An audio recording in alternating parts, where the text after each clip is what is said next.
Hey everyone! Did you know that highly observant people are up to 50% better at reading nonverbal cues than the average person? Yeah, they can pick up on the little things we often miss and know they're not mind readers.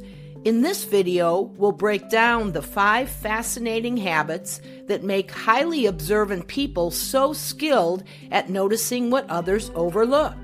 And guess what? These are habits you can adopt to improve everything from your relationships to your career. We live in a fast-paced world where distractions are everywhere and most of us are operating on autopilot. But imagine if you could slow down, tune into the details, and really see what's going on around you.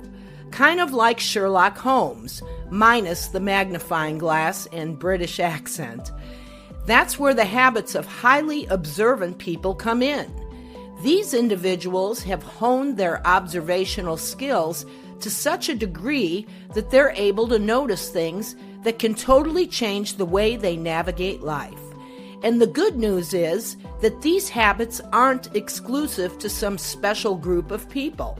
They can be learned by anyone, including you.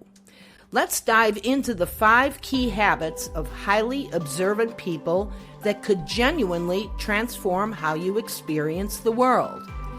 Habit number 1, active listening. Okay, so let's start with something that sounds simple but is surprisingly hard. Active listening. Most of us think we're good listeners because we nod our heads and say, uh-huh, while someone else is talking. But are we really listening? Here's the thing. Highly observant people make listening their superpower. They aren't just hearing words, they're tuning into tone, pace, pauses, and even what's not being said. It's like they have an antenna for unspoken messages. Active listening makes conversations more meaningful because it allows you to catch the underlying emotions or intent behind someone's words. Let's say you're in a meeting and a colleague says, "Yeah, I'm fine with that plan," but if you're actively listening, you might pick up on the slight hesitation in their voice that says they're really not fine with it. Instead of glossing over it, you can ask a follow-up question to clarify their true feelings. Over time, practicing active listening strengthens your relationships because people feel genuinely heard, and it sharpens your ability to understand any situation on a deeper level. So next time you're in a conversation, slow down and give it your full attention. Trust me, the results are worth it. Habit 2, noticing details. Highly observant people have an uncanny ability to notice the little things, the small details that most of us gloss over because we're too busy or distracted. It's kind of like they have a radar for things that the rest of us miss. But here's the thing, noticing details isn't just about catching random things. It's about using those details to make better decisions and understand situations more clearly. Let me give you an example. You're interviewing for a new job, and during the meeting, you notice the interviewer glancing at their watch several times. Now, the average person might chalk that up to nerves, but an observant person will take that as a cue that time is tight. They might adjust their responses accordingly, keeping answers concise and to the point, making sure to respect the interviewer's schedule. This ability to notice and interpret details can be a game changer in both professional and personal contexts. How do you develop this habit? Start small. Train yourself to notice details in your environment, the color of the sky, the sounds around you, the body language of people you interact with. Over time, this will become second nature, and you'll start picking up on things that can significantly influence outcomes.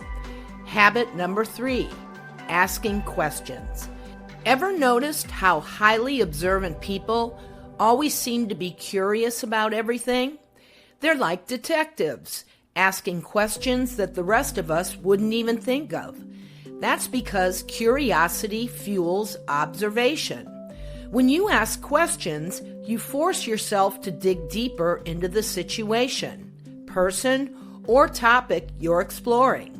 The trick to asking good questions is to frame them in a way that encourages others to reveal more than they originally intended. Instead of asking closed questions like, "Did you have a good weekend?" you can ask something like, "What was the highlight of your weekend?" This opens the door for more detailed responses and allows you to pick up on the nuances in their answers, body language, and tone. The more you ask questions, the more opportunities you have to sharpen your observational skills. Don't be afraid to ask follow-up questions either. That's often where the real insights come from. Habit number 4, mindfulness practices. Mindfulness, the buzzword that everyone seems to be talking about. But here's the thing. Mindfulness isn't just about sitting cross-legged and chanting mantras. It's actually one of the most powerful tools for sharpening your observational skills. Mindfulness helps you stay grounded in the present moment, which is where all the important stuff is happening anyway. Think about it. How often do we go through our day half asleep, caught up in thoughts about the past or future? Mindfulness drags you out of that fog and helps you pay attention to what's happening right now. Observant people often practice mindfulness through simple exercises like deep breathing, meditation, or even just focusing on their senses for a few minutes each day. By being fully present, you notice things you'd otherwise miss, like subtle shifts in someone's mood or the way the air feels right before a storm.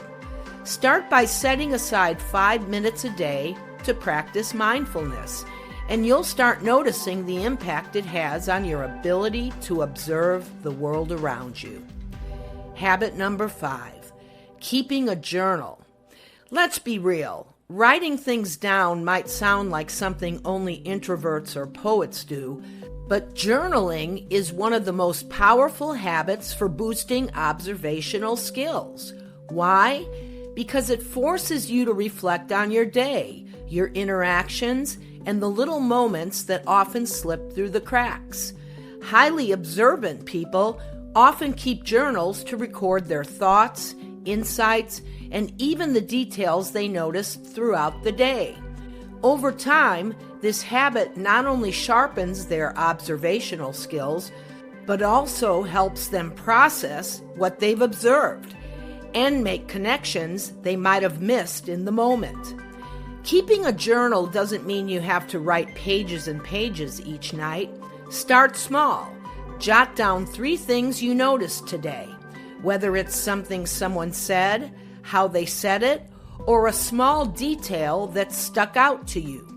Over time, this habit will train your brain to pick up on more and more details, and you'll find that your observational skills improve dramatically. Plus, journaling has the added bonus of helping you unwind and clear your mind at the end of the day. Here's the thing that might surprise you. Highly observant people aren't necessarily smarter or more talented than the rest of us.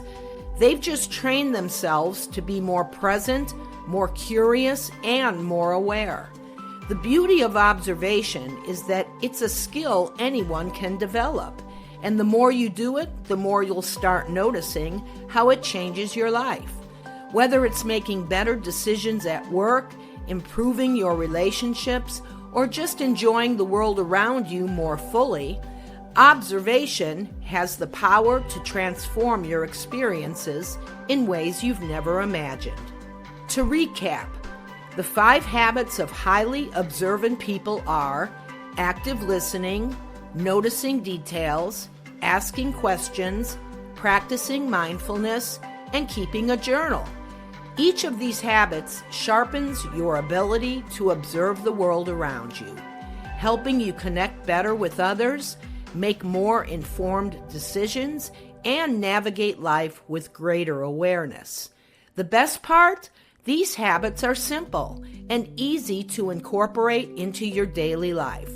You don't need to be a detective or a psychologist, just someone who's willing to slow down and really see the world. So what about you? Do you consider yourself observant? What's something you've noticed recently that others might have missed? Share your thoughts in the comments, and don't forget to hit that subscribe button if you enjoyed this video. As always, thank you for listening, and we'll see you next time.